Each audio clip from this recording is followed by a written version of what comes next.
Good evening student, कैसे आप सभी। आशा आप अच्छे होंगे और अपने एग्जाम की तैयारी अच्छे से कर रहे होंगे। तो बच्चों, इसके पहले कक्षा में हम लोगों ने मीरा के महत्वपूर्ण प्रश्न उत्तरों के बारे में जाना था। अब हम लोग उसके एमसीक्यू के बारे में जानेंगे, जो बहुत ही इंपॉर्टेंट होंगे आपके एग्जाम के लिए। ये सारे आपके एग्जाम में आएंगे। तो देखिए, ये मीरा का जो पद है उसका दूसरा भाग है। यहाँ क्या है, इसका जो पद्यांश का अंश लिखा हुआ है। श्याम महाने चाकर राखो जी, चाकर रहस्यु बाग लगासु नित उड़ दर्शन पास्यु, चाकरी में दर्शन पास्यु सुमरन पास्यु खर्ची, गिरधारी लाला महाने चाकर राखो जी, वृंदावन गुंज गली में गोविंद लीला गास्यु, भाव भक्ति जागिरी पास्यु तीनों बाता सरसी। जो ये पद्यांश का जो भाग है, ठीक है, इससे संबंधित प्रश्न उत्तर आपको पूछे गए हैं। तो ये पहला प्रश्न क्या है, कवित्री मीरा द्वारा श्री कृष्ण से देश की प्रार्थना की गई है।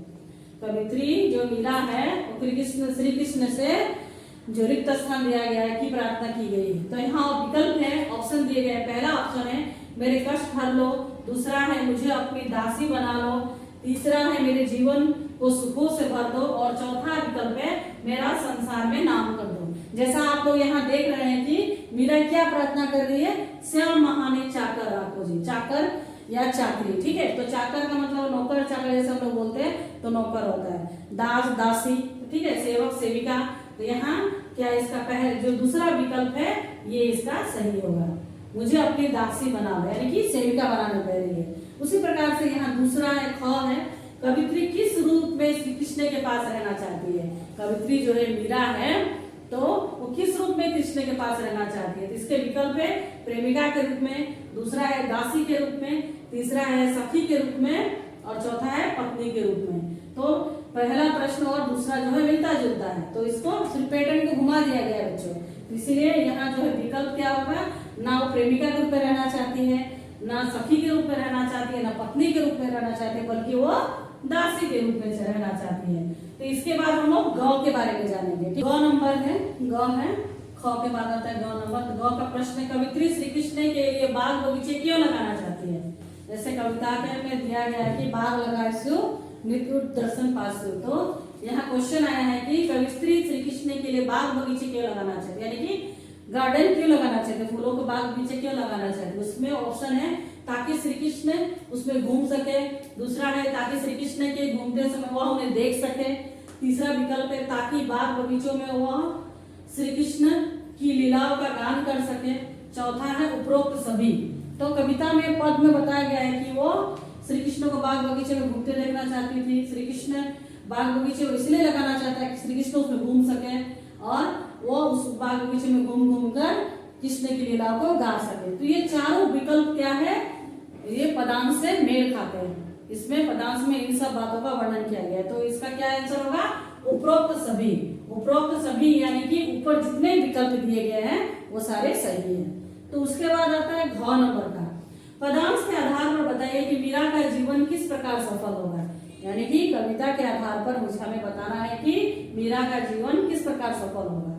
तो यहाँ विकल्प है श्री कृष्ण के दर्शन करके, दूसरा है श्री कृष्ण का स्मरण करके, तीसरा है श्री कृष्ण की भक्ति रूपी जागीर प्राप्त करके, और चौथा क्या है, ये सभी। तो आपने देखा होगा, पढ़ा होगा कविता में कि भाव भक्ति जागीर पासु तीनों बाता सरसी। तो यहाँ देखिए श्री कृष्ण का दर्शन करना है, श्री कृष्ण का स्मरण भी कर सकेगी, वो श्री कृष्ण की भक्ति रूपी जागीर भी प्राप्त कर सकेगी, जिससे उनका जीवन सफल हो जाएगा। तो इसका भी क्या होगा बच्चों, ये सभी जो है, जो ये विकल्प है चौथा नंबर, ये इसका सही होगा। तो चौथा विकल्प इसका आंसर होगा। लास्ट है अंतिम अंगा नंबर है, निम्नलिखित कथनों पर विचार कीजिए। यहाँ जो कथन दिए गए यानी कि जो वाक्य दिए गए हैं उस पर हम लोगों को सोचना है कि, और यानी कि मेल खाते हुए विकल्प को चुनना है। कविता से जो मेल खाते विकल्प है उन्हें हमें चुन के लिखना है। तो यहाँ लिखिए, ये विकल्प है मीरा की भक्ति की चरम सीमा का वर्णन है, यानी कि वाक्य दिए गए हैं। पहला वाक्य मीरा की भक्ति की चरम सीमा का वर्णन, यानी कि कविता का जो दूसरा पद है उसमें क्या बताया गया है, बताया गया कि मीरा की भक्ति की चरम सीमा का वर्णन है, या श्री कृष्ण की दासी बनने से भाव भक्ति की जागीर मिलेगी, तीसरा है वे प्रतिदिन जमुना के तट पर जाया करेगी, और चौथा क्या है, श्री कृष्ण के दर्शन के बहाने बाग लगाया करेगी। तो यहाँ विकल्प आता है, कौन सा विकल्प सही होगा, 1, 2 और 3। दूसरा में है 2, 3 और 4, तीसरा में है 1, 2 और 4, चौथा है 2, 3 और सॉरी यहाँ 4 होगा, 2, 3 और 4। तो इसमें से हम लोग को चुनना है। तो देखिए यहाँ विकल्प पर ध्यान देते हैं हम लोग सेंटेंस पे।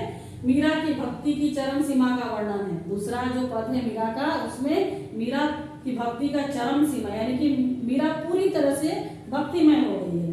दूसरा क्या है, श्री कृष्ण की दासी बनने से भाव भक्ति की जागीर मिल गई। तो ये भी सही होगा, पहला सही होगा। दूसरा वो दासी बन के उनकी भक्ति भावना पाना चाहती थी। तीसरा क्या है, वे प्रतिदिन जमुना के तट पर जाया करती थी।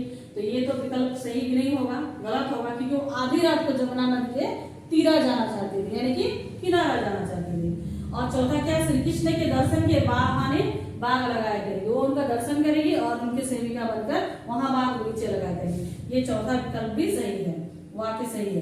तो यहाँ विकल्प दिए गए हैं 4, तो चारों में क्या सही होगा, तीसरा जो विकल्प है 1, 2 और 4 ये आपका उचित विकल्प होगा। इस प्रकार से बच्चों आज हम लोगों ने मीरा के एमसीक्यू प्रश्न उत्तर को जाना यानी कि बहु विकल्प के बारे में जाना।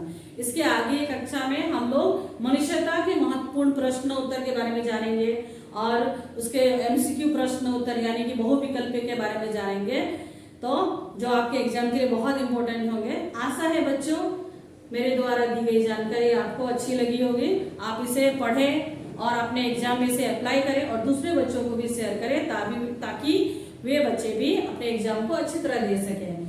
धन्यवाद।